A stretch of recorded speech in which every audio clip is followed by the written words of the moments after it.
Um, roads. Where are we? Where we're going? We don't need roads. Hey, everybody. Welcome to AI for Humans. Kevin, before we jump in, you want to tell us what we're going to be looking at today? Yeah. Oh, we got a huge table of contents, my very human friends. We've got that's Dungeons TOC, table of contents. We got Dungeons and Dragons, but a campaign that plays itself. We're going to have some fun with some broken audio. We might have stolen a voice. There might be a very famous artist that's giving you permission to steal their voice. And I guess we're gonna do a sneak peek because you got early access to the promise of Hollywood quality special effects in your pocket, as simple as a click and a drag, basically. And we're gonna walk people through some wonder. Yeah, I think that'll be interesting. You'll see a little theme in this overall episode, which would be a little bit about how storytelling is gonna change with AI tools. And I think if you're interested in that, there's a lot to get into here. So before we get started, Kevin, how are you? It's been another week of craziness. What's going on? Personally, pretty terrible, Gavin. Lots of damage to the RV and to the truck as I look out the window now in beautiful Alamogordo, New Mexico, where they did a missile test this morning. So no white sands for me. Oh my God, you really, Kevin is like going through this kind of trip from hell. He's been traveling across country in a very cool way with an RV and a spouse, and they're doing really interesting stuff, but they've had a number of mishaps, and now to have a missile explosion would be an amazing ending to this journey. If that were the reason the entire rear section of my truck cab is shattered glass, that would be a cool excuse. Yeah. But just jackknifing while trying to exit a hip camp that wasn't properly labeled, not as cool. Not as However, in the AI world, Gavin, all is awesome and amazing. And you mentioned AI storytelling. We're going to tell some stories today using AI that are pretty terrible stories. Yes, what about you? Yes, I had a great week. I think the one thing that I'll say, I do want to really shout out everybody who has reached out to me about like how much they've enjoyed this show. And one of the things I keep hearing again and again is we love that the fact that this show is trying to break down the craziness and make it more digestible in different kind of morsels for people. And I think one of the things we want to talk about today, and there's been I'm in the Writers Guild, the WGA in Hollywood, and there's a big thing going on right now where there might be a strike in about a week. And one of the big conversation points, not the largest is about streaming, but one of the largest ones is about AI, right? And talking about AI writers and AI creativity. And I want to get into that. There's a lot of interesting stuff happening today. I do want to shout out my mother-in-law also is a listener now and is a big fan. So I want to tell everybody, this is an all ages show, and you should definitely make sure that you spread the word from teenagers to people in their 60s, 70s, 80s. I want to find out who our oldest listener is at some point. I'd love to get somebody in the Century Club. The Century Club. You want a Centaurian. You want a Centaurian. I want a half horse, human. half human listener. Whoever the first one of those is, please send us a voicemail at our website. And I want to hear your hooves clopping with excitement when you send it in. And also, let's get the youngest listener. If there's someone that has Coco Melon on in the background, slap the applesauce packet out of their tiny hands and say, listen, child, your entire life is going to be dictated largely by these AIs. So watch these two old men yap about it. And then hit the subscribe button, little baby, because that's where we're going. Yes. Please do. Babies please follow for us. sub. Please, babies for sub. I don't even know what to promote anymore, but aiforhumans.show is our website. That's where you can go. You can leave us voicemails. You can listen to the podcast. You can get the links to the video version. It's all there. aiforhumans.show. Gavin, did you do anything dumb with AI this week? So I did a lot dumb with AI this week, as per my normal world. At one point, I almost came up with an idea to create an entirely new NFL draft with AI, and I actually got to the point where the Python code was being spit out. I create the AI metaverse draft, and then it got broken and I got stopped. So that was the one pathway I spent a couple hours down that I didn't do. I was hoping that NFL drafts on different planets. I'm sure that would be interesting. If anybody in our audience wants to make that, please, I would enjoy intergalactic draft would be great. Like Blaseball, but draft. For the entire galaxy. That's exactly right. I'm a super fan of that. So the one thing I did do, and this is just yesterday, and I think we're going to get into this because it was such a small thing at first, and then I realized what the possibilities. I have a really good friend who goes by the name Poof. He's anonymous on the internet, but he is a very, very smart developer, thinker. He's one of my favorite people that I've met internet-wide. And he developed a really interesting system that is a storytelling system using the basic rules of Dungeons and Dragons. But we're going to get into that later. Originally, I was like, this is a dumb thing of the week. And then I realized I started thinking a lot about more, and it's a much bigger thing than that. So we're going to hold on to it. Kev, what did you do this week that was really dumb?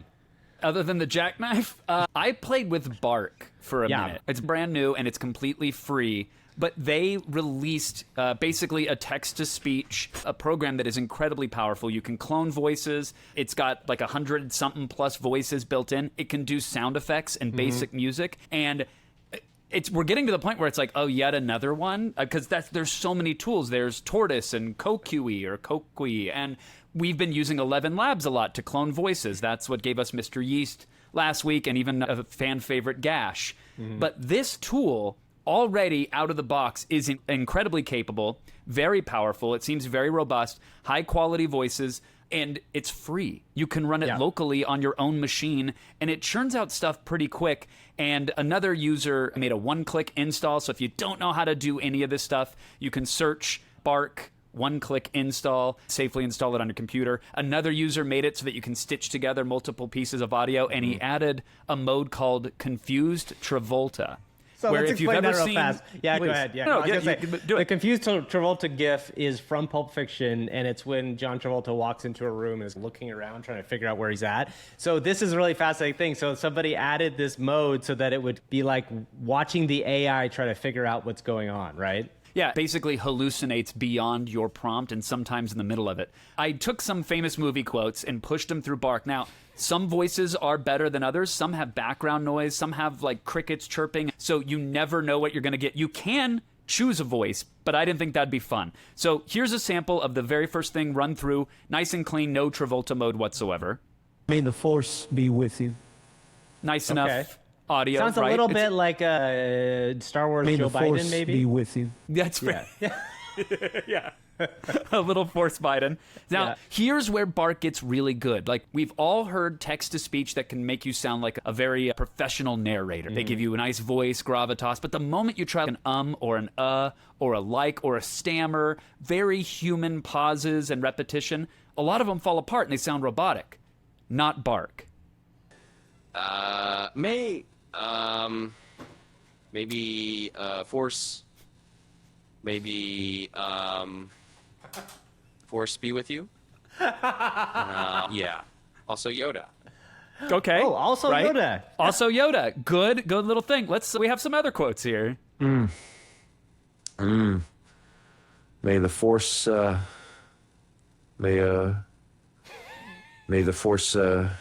may the force be. Spit it out. That's it. That was the whole Is thing. this It didn't even stammer? finish.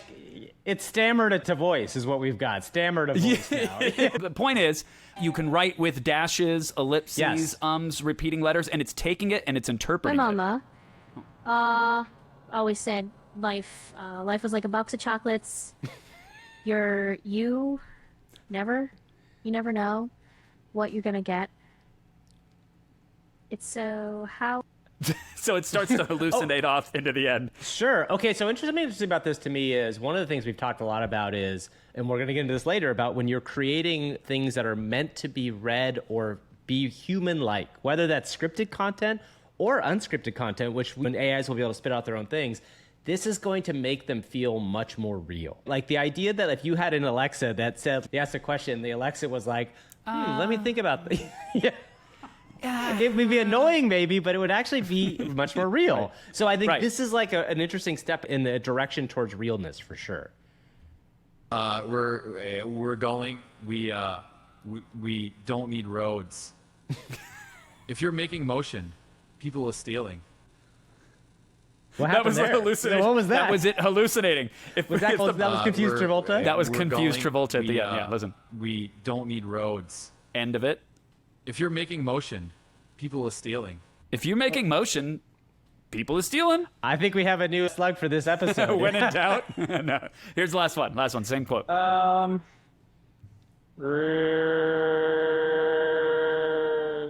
Roads. Where we're going, we don't need roads. And then That was just a weird random.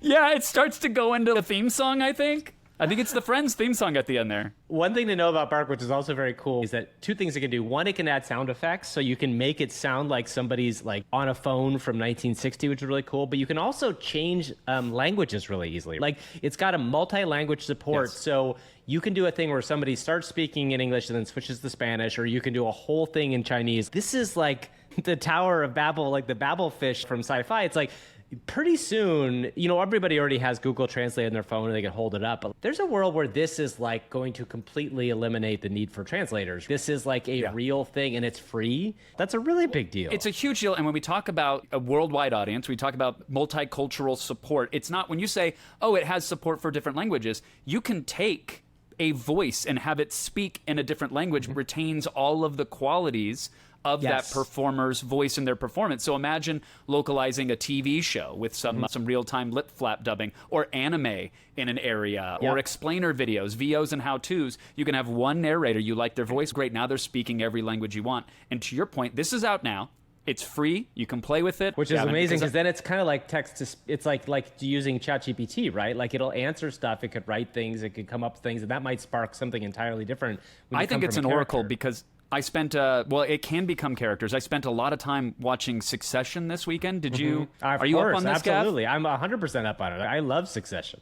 I guess we should say spoiler alert for those who haven't seen it. You might want to jump ahead like 30, 45 seconds or so, like knowing us 15 minutes or so, because we could talk forever. I'm very caught up on it. And in fact, this weekend, there was a very big scene. If you haven't seen it, again, please spoiler alert, but there's a very big scene between Shiv and Matsson, the character that is trying to buy the company, Waystar Royco. And there were some things said that might have been said that we didn't see on camera, right? But then afterwards, there was a big reveal that they had been working together and there were some things happening. So we actually might have, some secret audio that was recorded in the scene that they cut from the episode. Let's roll that clip. Quite a day, isn't it? Did you catch the news about Tucker Carlson and Aaron Rodgers? Oh, I did. I won't shed a tear for Tucker. He's the embodiment of a dumpster fire. As for Rodgers, I didn't see that coming. Indeed, just goes to show that in this game of life, anything can change in an instant. Speaking of games, my brothers seem to be playing their own. Kendall's like a weather vane in a hurricane, and Roman is as useful as a chocolate teapot. Well, sometimes those who appear to be on opposing sides can find common ground for a mutual benefit. Life. A meeting of minds, you mean? A delicate dance, if you will, where everyone thinks they're leading. Precisely. It's about understanding the board and knowing when to make the right moves. To the art of the game, the surprises life throws our way, and embracing the ever-changing landscape like Tucker's overdue exit and Rodgers' unexpected trade. To the art of the game and the unexpected turns it takes.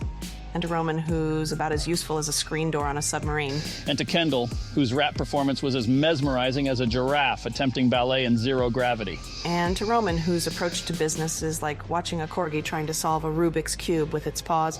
And to Kendall, who dreams of being a media mogul but ends up looking more like Tucker Carlson trying to navigate a vegan food festival. That's a bridge too far, Lucas. Okay, and that is... How is that possible? They knew about Tucker Carlson's firing. They knew about Aaron Rodgers. Amazing. Wow. Anyway. Boy, I am sorry if that makes it into the show. It will. It's going to, just for this reason. It has to. Yeah. It has to. The chocolate teapot line actually got me. I hadn't heard that one before. Yeah. That wasn't Bark hallucinating. That was GPT-4 doing its best to actually write the scene between these two. Yeah, so I think one thing to going back to the Hollywood writers, all that stuff, please be aware this is not going to take your jobs. This is a long ways away. I spent a long time trying to get GPT-4 with some real prompting work on trying to make sure that it could get the voices of these characters. Really had struggled with it, but what we wanted to do is show again what's possible with this world. With something like Bark, you will be able to give almost like a HTML-style code write-ups where you can say someone whispers or laughs or has an abrupt emotional turn. Really. It's stage direction. Absolutely. Yeah, absolutely. I think it's time we move on because you know what time it is, Kevin? It's time for the news. Okay, this week, as always, crazy stuff happens, and it continually happens faster and faster, it feels like, every week. I think we want to start with a story that's a follow-up to last week's episode. One of the things we talked about last week was a lot of the AI Drake story that was going around. Just a very quick recap. a person named Ghostwriter, I think it was 966, created a fake Drake track that went viral. It's something that people spewed on much for the week. There's lots of people talking about how big of a deal it was. But one of the interesting things that came out of this is Kevin and I were saying this would be a really good opportunity for somebody to come out and take ownership and be able to say as an artist, I think this is cool, this is something to do. And somebody did this week, and that person is Grimes. And I think this is, to me, really awesome. And I'm a big fan of Grimes. Her first album is amazing. She's very kind of weird and experimental artist. She's played around a lot with her own identity and different things like that. But I really appreciate the fact that somebody came out, and what she said specifically, she tweeted this, she said, to the extent of, I think this is very cool, and I'm more than happy to share 50% of whatever profits come out of a song if somebody wants to use my voice in their music. So that basically she's giving up half the rights to the song by letting people use her identity, her digital virtual identity. The interesting thing I also thought, and I saw some people point out, is there's also a world of that where she's keeping 50% because there is a really important part of this that she owns. She created Grimes. She is Grimes, but she created the audio because that's her audio. There's real value in that too. I don't know, Kevin, what's your take on this? How do you feel about it? Similarly, I feel good about what we said last week. I think we both erred on the side of this could be a Napster moment for audio. Not that it's going to get pirated, but that a Lars from Metallica is going to emerge from this. And UMG, as we were recording last week, if I recall, they were issuing takedown notices, and the track is pretty much gone. And so you have this world where someone is going to be the villain, and their voice is going to be used and cloned and pasted everywhere, regardless. That's going to happen. And then you're going to have artists like Grimes who come along and say, yeah, go ahead, I'm along with this. I think we're going to need platforms and tools designed to make transactions like this whole. Who's going to track if Grimes were to blow up today? If Grimes is covering like the SpongeBob SquarePants theme, how does that work? Does SpongeBob get a cut? Who's keeping track of the 50%? Grimes is able to do this. She says in her tweet, I have no label and no legal bindings. That's a big part of it. Yes, exactly. She's able to get away with this. But this is going to happen. This is not stopping. If you go to the Drake subreddit, there's a myriad songs that's just a deluge of Drake fakes. And they're easy to make. I sent a Google Collab, which for those who don't know, it's like basically Google runs machines in the cloud and you can run code on them. And it's pretty much as easy as clicking a play button in most cases. And there is one now that I sent to my good buddy, Mike Relm. And I'm going to shout it out really quick before it gets taken down because I think it will pretty soon once it's in the comments of our show. It's called SoVitz SVC 4.0 Interface. Boy, that's fun. Yeah, I was going to say, that's fun to say. Let's say that's the official title is Interface Fixed. Thanks, Goat, Yeezy Beezy something. There's a whole... I can't even... Oh, Yeezy Beaver. Even better. Fixed. Yeezy Beaver, Thanks, pretty Goat, good. Yeezy Beaver. Yeah, so that is the full title of it. Don't worry, we'll drop a link in our show description. But our good friend, dear friend of the show, dear friend of the pod, a pod buddy? What do we say? Pod buddy, our first official pod buddy. Let's call him our first pod buddy. This is a juicy exclusive for AI for Humans, courtesy of a Mike Relm. Hey, let's go! Feeling like I'm running and I'm feeling like I gotta get away. But I know that I don't, and I won't ever stop. Cause even without a brain every day. Yo, so you really wanna pop me? Just know that you will never flop me. And then I could be a little cocky. No, you ain't never gonna stop me. Every time I come in, anything that I said, that I get it. Then I gotta blow it, and I gotta shut it. Any little thing, I need to be, maybe do it. Cause it doesn't matter, cause I'm gonna get it. And then I murder everything and anything about it. About a thing like that. Do a lot of things to make it clear to a couple niggas that I always running, and I gotta get it again and again and again. Whoa. That's incredible. That's incredible. Wow. Yeah. So let's explain. Yeah, Lisa Simpson. It's Lisa Simpson doing Look at Me Now. Yep. Busta Rhymes. I think that's Busta the full Rhymes. song. That's exactly yeah, it's right. Busta Rhymes. Yes. Look at Me Now. Wow, he is a gem and gave us a Dropbox littered with some goodies. And the Google Collab makes it pretty turnkey. It's fun to play with. It's out there now. Everybody's using it. So you might as well join in on the fun before they unceremoniously yank it from the internet. I was going to say one thing about this that's really interesting is we've talked about it being like Napster, and Napster was still a service, right? It was a service that people had. Now, there was a decentralization part to it, but it was still a service and it was easy to access. The thing about now, and we talked about this, I think, on another episode, how we're at this moment where the internet is so pushed into all of our lives, in every aspect of our lives. So I think the ability for people to shut things down entirely is so much harder than it used to be. Now, again, I think Kevin and I are both on the same page. Like, we are very much on the side of artists making sure that they get paid, whatever type they are. Like, that's a really important thing for creativity to continue to flourish and have interesting stuff. But I think the other side of this is going to be interesting is when you look at the big companies and you look at like the corporations in some ways protecting these like cash cows that have existed for a while, we might be entering a world where models will break faster and will break in a much more significant way than they used to because of the access that people have to the internet and other things like that now. I feel like that's a big deal.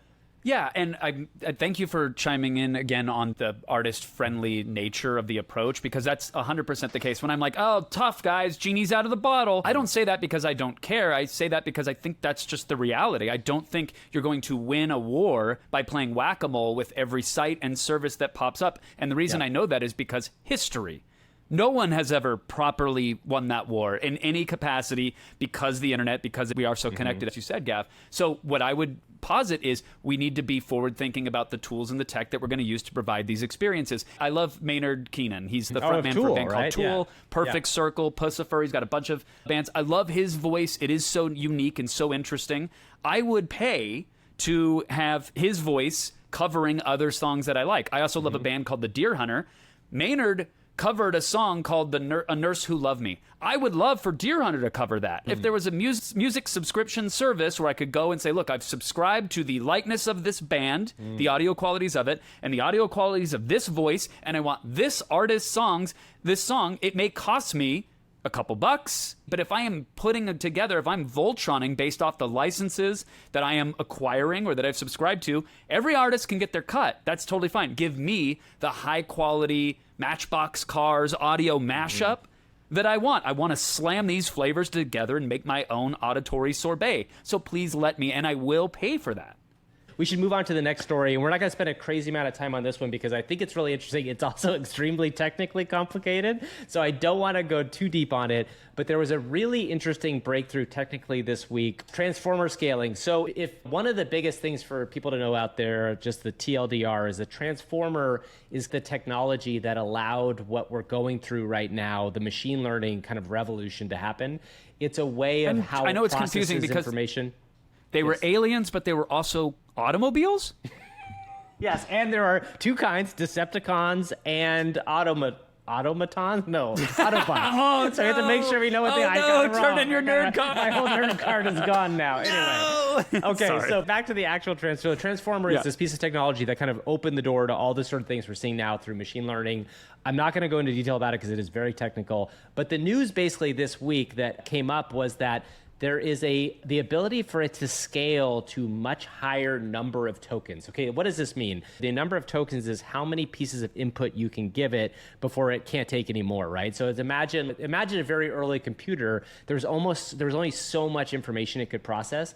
So there's a thing that is called, the recurrent memory transformer scaling. And the big thing about it is you can input up to 2 million tokens. So this is a giant step up from GPT-4, which handled up to 32,000 tokens, or currently handles 32,000 tokens. Now, you can imagine a world where all the machine learning nerds that I follow are like, what? Oh my God. And the trick is you can put in like entire research papers, or you can put in like a novel into this thing, and it has a much better ability to comprehend and use it. It also has potentially the ability to add memory, which we have talked a lot about how memory will change these things in a major way, because when you have memory and you have the ability to draw upon previous things, it allows you to get much better results out of these machine learning models and large language models. I think the really interesting thing to be careful of and aware of here is that this will cost a lot more right now, and it will take a lot longer, and the results may not be as good. So this is all like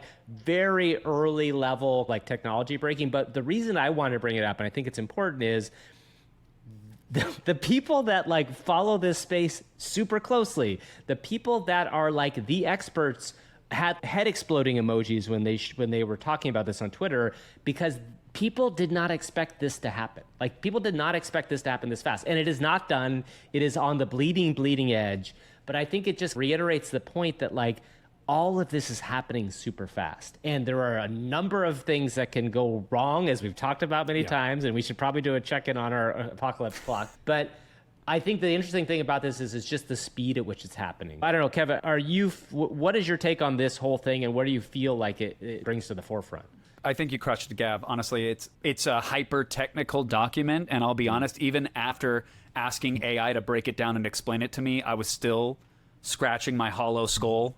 Just what? But I understand the implications of it. You could feed this thing the Potterverse or Game of Thrones and say, write me a new book, and it will remember every person, every interaction, every line of dialogue. And to your point with the head exploding emoji, no one expected this to happen right now in this way. And the base model memory is still 3.6 gigs. It probably wouldn't run super fast. This is a slower model, but there are trade-offs to everything. And this all goes back to this sense of right now we're in this crazy moment where everything's moving so quickly. Part of it is just like holding on and seeing where it goes to. But again, going back to our kind of Armageddon clock, like when you race forward this fast and you are not exactly sure what the use case of it will be or how it will be used, there is a tension that exists, right? Because you're like, okay, I didn't know this could happen this fast. What else can't happen this fast? What else could be going on? And I think that's something important to keep in the back of our minds, especially as the beating drum comes louder and louder for some sort of regulation, which I think you and I have both been through our different pathways of this, and that like, I'm not a giant fan of regulation in general for new technology because I think technology needs to like, A, hopefully regulate itself, which I know is a tricky ask a lot of the time, but B, if you regulate too heavily too fast, the chance of the innovation coming is much, much lower. And I think that you still want positive innovations to come out of this. So I don't know, it's encouraging and then also pretty scary. I would say if you are hiding under, if you have a sit-stand desk and you've lowered it all the way to the floor and you're just crouched under there in a fetal position and you're shaking, that's valid. No one's going to judge you for that. If you're screaming on the mountaintops that you've got 400 startup ideas and they're going to be obsolete next week, but race to get them funded right now, that's also valid. In the meantime, we've got Dungeons and Dragons to distract us. D&D, my friends. Actually, your friend. So this is a really cool thing. Okay, this is our last news story. My friend Poof, who's a guy that I know, he's anonymous, but he's a pretty good friend of mine from the internet, did this really interesting thing with AutoGPT, which we've talked a lot about on this show. Very quick reminder again, AutoGPT is a tool that allows you to create a series of AI agents that go out into the virtual world, do something for you, they talk to each other, and then they come back and they bring you a result, right? What Poof created was something pretty ingenious. So he saw AutoGPT and decided, as a storyteller, and he works in a bunch of different storytelling mediums, he saw it as a way to create a collective story. And the module, the format he used, and this is the kind of brilliant innovation of this, is he used Dungeons and Dragons as the background for it. When I say background, in Dungeons and Dragons, if you're not familiar, if you don't have the nerdiest background, it's much more mainstream now than it was when I was a child and was suffered through many years of being told that Dungeons and Dragons was a nerdy thing, but I still loved it. There's a dungeon master who's a person that's the storyteller per se, and then 4 to however many people that are participating, each is making up their own story as they go along. They choose to do something, the dungeon master tells them, rolls dice, tells them a result, and then that continues the story on. So in this thing that Poof created, he had an AI agent be the dungeon master, and he had 4 AI agents play characters as part of the story. He set it off, he let it go. What it did is pretty incredible, and I don't know the whole special sauce, but his version of it created 4 characters in a fantasy setting that went out and they go and they play this game, and then it narrates the story because it's being told by the dungeon master, but that is like the storytelling mechanism. And then the characters each tell their own story. So literally this becomes a audio storytelling engine. There's no video in this other than he created some Midjourney prompts to go along with the video, but we'll play a little clip right here just so you get a sense of what it sounds like. The mansion became cursed, and Lord Whisperwind vanished. The magical cats now guard the mansion, which contains hidden treasures and artifacts. Adventurers must navigate the haunted halls, solve riddles, and earn the trust of the feline guardians to uncover the truth. What you are about to hear is the story of 4 characters and their adventures within Whisperwind Manor. You may not believe it, but the entirety of this story was generated from an imaginary role-playing game played by 4 AI agents and an AI game master. Each character was played by an AI agent acting as a character. Okay, and then the funny thing is, so Poof showed this to me. I was like, holy crap. And we'll also include the link to the whole thing in the show notes where he goes through some of the issues, and some of the issues he's running into are, what are the memory for these characters, things we just talked about, how do you get them to remember where they are in the space, how does the dungeon master agent know where they are, and a lot of that he's solved through almost like board game mechanics, which is interesting. But this is the fascinating thing. So I said to him, holy crap, this is incredible. I would like to see, could this work on something really random and weird? So he's like, yeah, sure, why don't you try it? So I typed in a prompt that was literally like, okay, there's my daughters are teenagers and they watch all these shows on Netflix that are these high school murder mysteries. I said, okay, give me a series where the game is essentially a girl is murdered in a high school and her friends all have to figure out who did it and figure out who was the murderer, set in a rich high school in Los Angeles. And wait, that's all you gave it as a prompt. You didn't say, I want a character named Trisha. She's the sporty one. You just said, this is the 10,000-foot view. That's a 10,000-foot view, and it returned a 45-minute audio file, which is the entire story. It introduces the 4 characters. It tracks It tracks them throughout, and I'm going to play a little clip right here. Let me see if I can do this in a way that makes sense. Turn 0. Avery Anderson walks over to the library and begins to search for any books or records that may provide clues about the murder. As she peruses the shelves, she stumbles upon an old yearbook from the year of the murder. Flipping through the pages, she notices that the victim is absent from all of the group photos. Confused, she continues her search and finds a hidden passage behind a bookcase. She follows the passage, and it leads her to a hidden room filled with old school records and a mysterious locked box. Unfortunately, she's unable to unlock the box and must leave empty-handed. Avery is now located at 8-3 in the library. So can you believe that? Listen to that. Like, you hear that made up the detail about the yearbook pictures being ripped out. It's insane.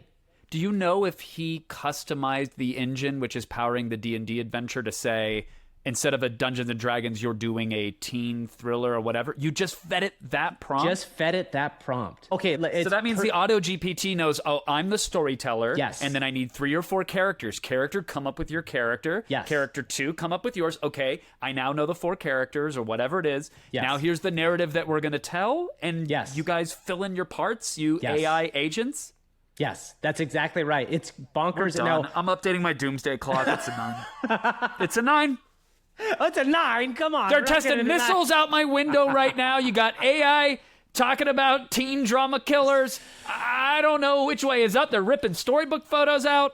I got shattered glass in my truck bed. It's a 9. We're at a 9. That's hilarious. I will say there are definitely, again, goes back to the point about the writers. Like, there are definitely, when you listen to the whole thing, and maybe I'll find a way. I'll see if Poof can let me find a way for us to upload the Teen Girl one to our Twitter handle so people can listen to it. Oh, that'd be awesome. There are definite bad storytelling moments in it. My wife, who is a professional novelist, heard it and she's, I don't know, there's so many cliches in this. And as you were saying, writers don't worry. I think in time, some writers, it's okay to worry because you're like, oh, this has every trope and everything. Yes, so does a lot of TV that gets made. There's a lot of tropes. There's a lot of bad dialogue. There's a lot of the ham-fisted content.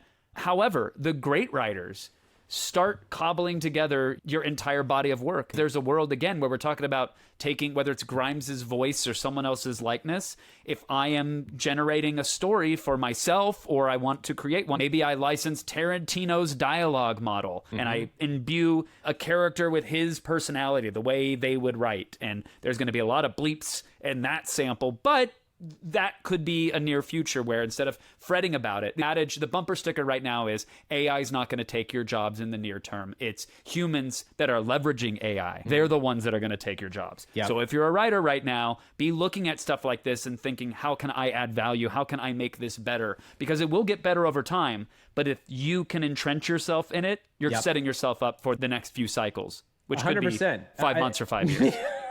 2 weeks, exactly. The Could last be 5 thing minutes. the last thing I'll say about this is, like, parents hear this stuff and they're like, oh my God, what am I going to do? My children are like entering this world where all this stuff. Here's the thing that my theory is: imagination is the skill that these things will not have for a very long time. And that's what writers do. That's what musicians do. That's what all these people do. Kevin's point is right, that the tropes and the recurring formats that we've seen a lot, those things, like, yes, it can get those because they're used all the time and people are sick of them. There's a lot of content out there that has them. imagination is the skill that's going to be solidly in the human bucket for a long time. And my wife was laughing the other day, like she was creating a story to tell her students. She teaches kids writing, and she was just playing around with ChatGPT, and like it wasn't giving her anything good. And then she came up with a story about like a planet of people who have tongues on their heads. And that is funny because the idea of tongues on their heads is funny, right? That's what gives it the juice and everything like that. Okay, we should move on. We're way late on this again. It's like our longest thing ever. Let's get into our demo of the day. Demo of the day. It's the demo of the day.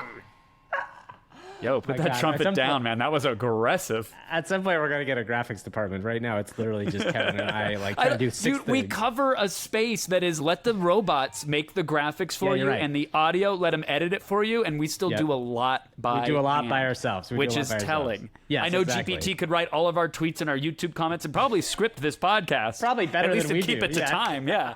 But hey, Okay. here we are. So Yes. let's get to the demo of the day. Okay, so today's demo is an unusual one in that you can't go do this right now, but you can sign up for it. And the demo is it's a website called Wonder Dynamics. The company's Wonder Dynamics.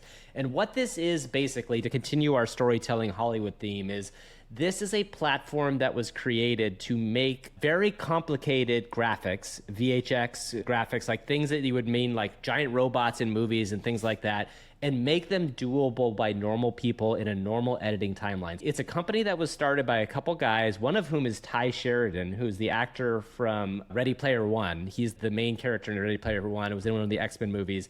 It also is backed by it's been backed for a couple of years by VCs, but Steven Spielberg is on the board of it.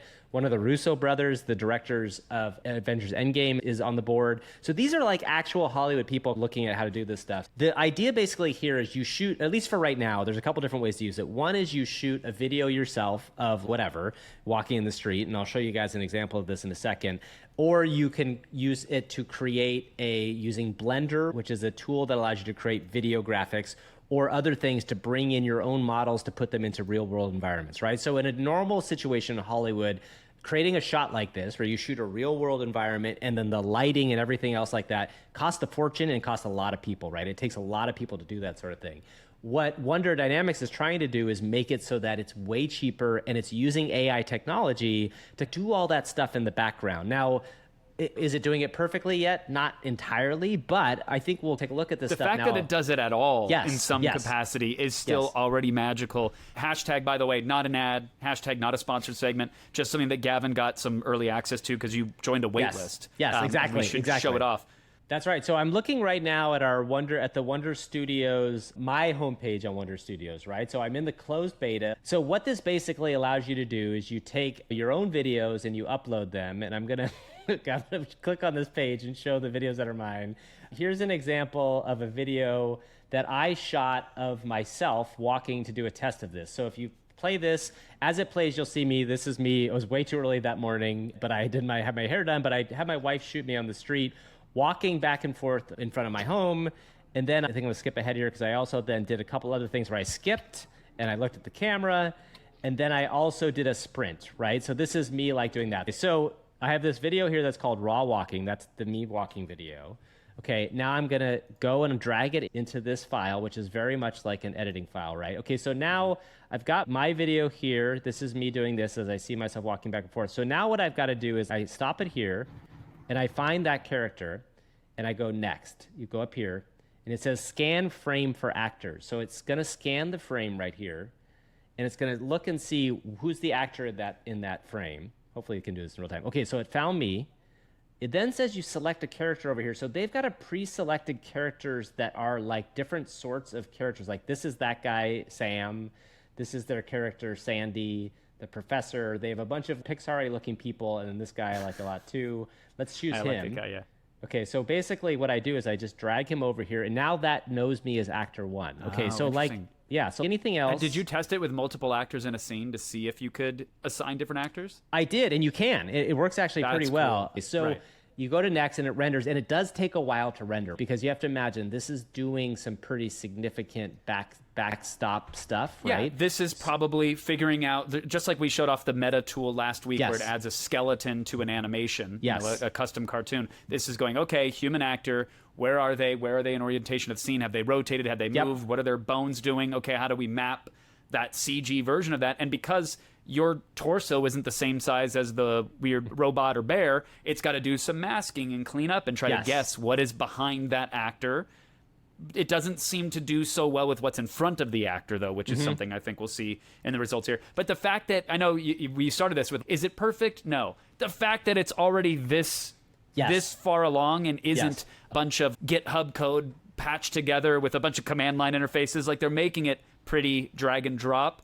It's pretty powerful already. Yeah, so this is the result of the walking render. I'm just going to play it right now so you can get a sense of, remember me walking, so you saw a little stutter, but look, it's pretty good, right? It looks like it should be in that neighborhood, and it looks like it could be there. Now, is there shading stuff going on? Is there shadow stuff going on?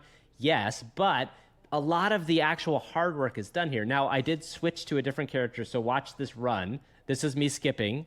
Got my head and it even turning. got the head turn, which was impressive. Yeah. Yep. And then this is me people sprinting. are going to point out, there's a flash frame until it recognizes this is the entire actor, and then the model loads. They're going to point out, the lighting piercing through the leaves on the tree didn't properly map to the CG character. They're going to point out the bush, in the foreground, the character's foot went over it, but that wasn't right. And they're right. They're right. Yep. If they can fix those things, though, holy hell in a handbasket, do they have an interesting piece of tech on their hands. Exactly, and you have to remember, this is like the consumer version that we're seeing now, and I think this company is like, this goes to two parts. One is like, there's a big pipeline that they're probably already working on, that there's only certain features that are coming down to people. The other part of this is, and I think the interesting thing about this space is, at the very high end, the people that are working on the Russo brothers work, or in fact, the Russo brothers even said they think 2 years from now that a fully generated AI movie will be possible, which is a pretty big deal in how fast that's possible. But I think that you have to imagine that the speed of all the stuff we've talked about, the speed of stuff, like the skill set of it will get better and better, faster and faster. So I want to show one more clip here, which is Kevin's lovely wife here was on a bike. Yeah, April was riding a bike. This was truck and trailer damage, so there's a lot more smiling. There's a lot of optimism in our eyes and in our emotions, and this disappears very quickly. But not in this video, though. This is a good moment. Okay, so here's April riding her bike. This is a very straightforward looking shot. Very nice background, everything. You see her legs moving, which is great. Now, what's interesting is the same process, ideas that I did with the video for me. I took this video and I put the same character on it. So if you look at this, is that same character that was me, except now that's riding a bike, and it's like pretty remarkable. And I love your little dog at the end here, like gets up on the back and is That is so amazing, right? It's such a cool thing, and like you can see the legs moving. You can now, I'm see seeing that it pretty low res here, Gav. So you tell me, like, as the background passes around the outline of the character, does it look like it retained a lot of detail? Because that's the amazing thing. Okay, I'm slow motioning it, doing it right now, but if you look at the snout of where the character is when it passes by this cactus behind it, you can kind of see the frame and the edges are really strong. The one place the frame isn't very strong, which is interesting, is when you get to the dog getting up on April's back, you can see there's a little bit of blurriness going on here, that it's not capturing the edge that cleanly there. This is the starting steps to getting real video graphics and real VFX into the world of this at large, which is really a remarkable advance. And to see where this is going to go 3 months, 6 months, a year from now, I think we're going to be seeing people making Hollywood-style films on their own, and that is a shocking thing. Undeniable. It's so exciting and so wild, because even a year ago, I would have been like, I would have done that 5 years thing, where it's always 5 years away. We talk about that. That's an easy number to just say, and it gives you enough breathing room. We were going to be seeing Hollywood quality movies happening, because you can look at the way, the progression that still images have taken, from being like weird splotches to now photorealistic, hyper-realistic, beautiful stuff that's just text to it coming out. The way that ControlNet and other tools have basically given you consistency so that you can move a camera and not have a character completely change or deform. Runway launched Gen 1 in January. Runway is a company that's been pretty active in this space for a while. I think they're directly connected to the company that makes Stable Diffusion, right? Is that right? Stability, yeah. Yes, yeah, Stability. So they're basically created an editing suite and a bunch of AI software that could go into the editing suite. And they released Gen 1, which was their first like text to video prompt last fall, or was it even later than that? It was earlier this year at some point. And they also released it as an iOS app now. Like you can literally from your pocket, as we are recording this, it was released just hours ago. You can go and download and play for free for a little bit, and then it'll cost you. But you should check it out. Runway ML. They have this Gen 1 product that you were saying that will do text to video. People are already playing with Gen 2 already, and it looks so much better. It's really incredible. They're making short films that are watchable, that are cinematically interesting with good lighting and composition, and this is only going to get better, and it might get a little more expensive in the near term as it requires a lot of compute to happen, and then we'll be laughing about this a year from now on the podcast when our new iPhones or Android devices have a chip dedicated to these types of operations in them. And there you go. You will be able to dream up a Hollywood quality film or let your AI agents do it for you when you say, I want... crazy thing. Exactly. Return me the entire film at some point. I think the one give me thing an to be aware- Avenger-style film with Ace Ventura, the Three Amigos, and Mr. Bean. And make it a romantic comedy. I'm there. That's right? the best movie I've ever heard of.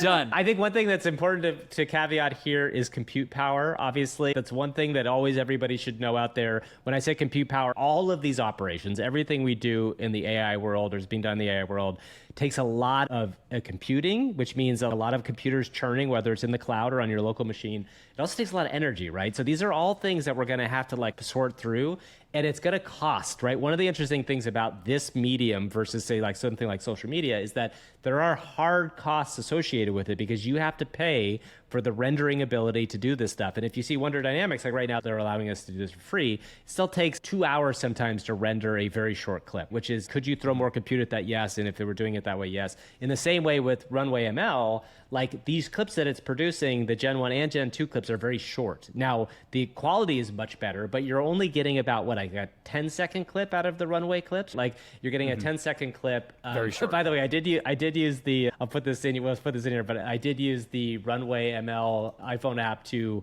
make there's a guy on TikTok who I love who plays 2000s hits with the spoons. He's like a very classic, not ironic guy playing the spoons of Linkin Park songs. So I used it to create him as a watercolor painting or whatever it was.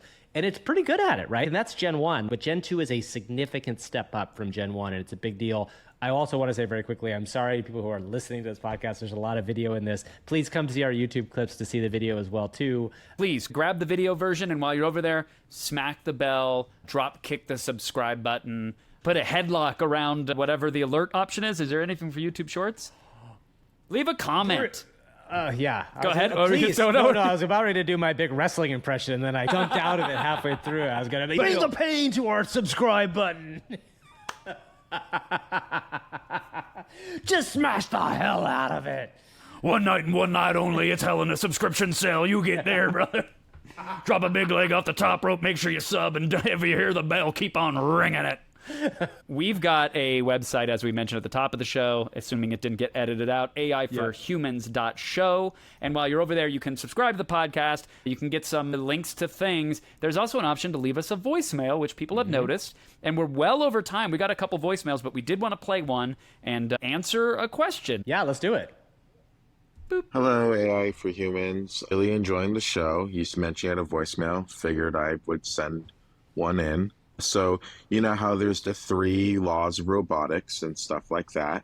If you were to have the 3 laws of AI, what exactly would you say they should be? Ooh.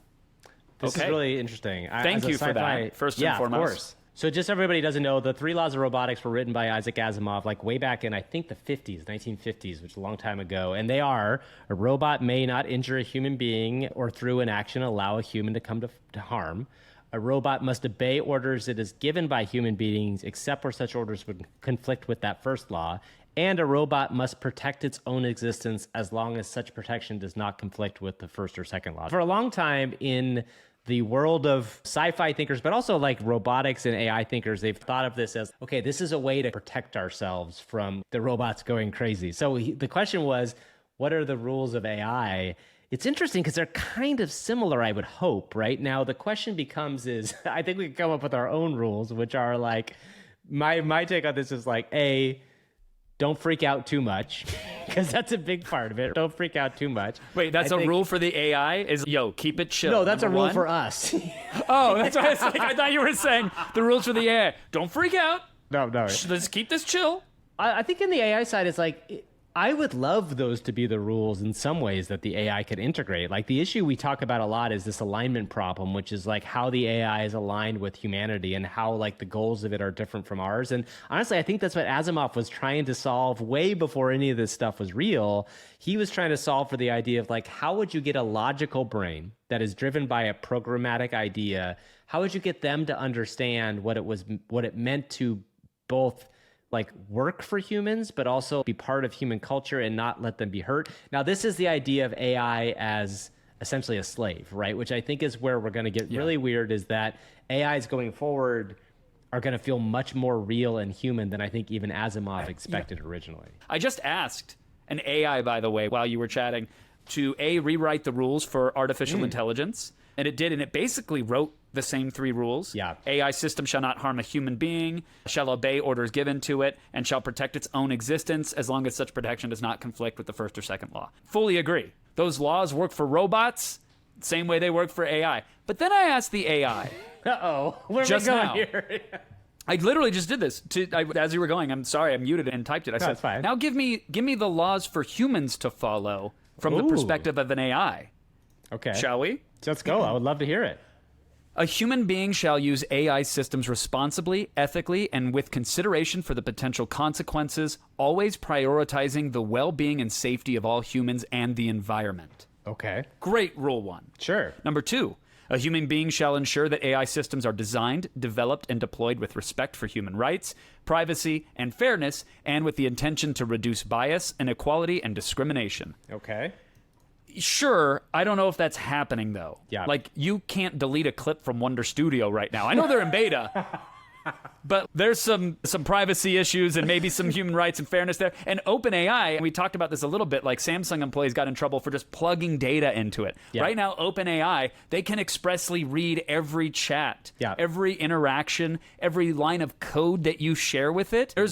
There's probably 1,000 machines that are reading everything, obviously, and learning from them. But there's probably some very real humans in lab coats or deep V-necks on hoverboards with vape pens in their mouth, and they are absolutely looking at the conversations that we're having. So I think that's a good rule. I wish many of the AI companies would follow it. I don't think it's happening right now. And 3, a human being shall continuously monitor, audit, and update AI systems to maintain their alignment with societal values, ethical principles, and legal regulations, fostering an environment of transparency, accountability, and collaboration. That's amazing. We'd love to see all that stuff, whether or not it's happening. I will say, I think that the people who are trying to do the pause, which we've talked about now a couple times in this episode, there's trying to put a pause on development of AI, would really appreciate those sorts of rules to be integrated. And I think that we're now running head on into like how we're going to create some of that experience and kind of feel like it. Interesting question. Thank you so much for listening. We really appreciate it. I just asked it to rewrite it, but like a total stoner. It said, 1, be chill with AIs, dude. Think about it. Like people in the planet and stuff, like you got to think about that when you use them. 2, make sure AIs are like all about good vibes, bro. Like respect everyone's rights and privacy and stuff, you know? And 3, keep an eye on your AIs, man. Yeah, update them. Make sure they're cool and like, you know, go with the flow of society's vibes, dude. You know what? We got to get Matthew McConaughey's voice and have him record that and make a PSA of that version of like how to get AIs out. That'll be our project for coming up this week. I was gonna paste it into the Ooba Booga machine and say, how would Gash say these laws? And then I realized this hotspot's not going to hold up if I do that. By the way, just so we're virtual clear, machine, Gash will return. We will have Gash come back at some point in the future of the show. He will return. Gash lives. We should probably start wrapping it up here, Kev. We had another 100%. very long episode. It's so amazing how each week I'm like, will there be enough interesting things to talk about? And then we're a day after we've recorded. I'm like, I've got 4 million things to discuss. There's so much happening so quick. I think that's the fun and also some of the fear of this space, but I am still very much enjoying plodding along and having these discussions and seeing the reactions from everybody out there. So thank you, Gavin, and thank you to everybody who's listening or watching or integrating this into their large language model. Much appreciated. Yes. We'll see everybody next week. And please, as we said before, smash that subscribe button.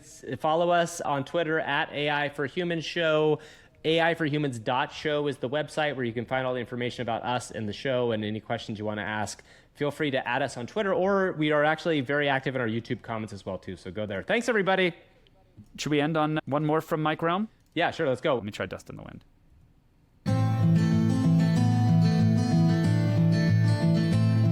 I close my eyes, only for a moment, and the moment's gone. All my dreams flash before my eyes, a curiosity. Single tear. Just in the wind. All right, thank you, Mike. Darst in the wind. Thank you, Mike, All right, for we'll that. see you. I hope you all have Yeah, fun thank playing you. with that. Bye, humans. Thanks, everybody. We'll see you next time.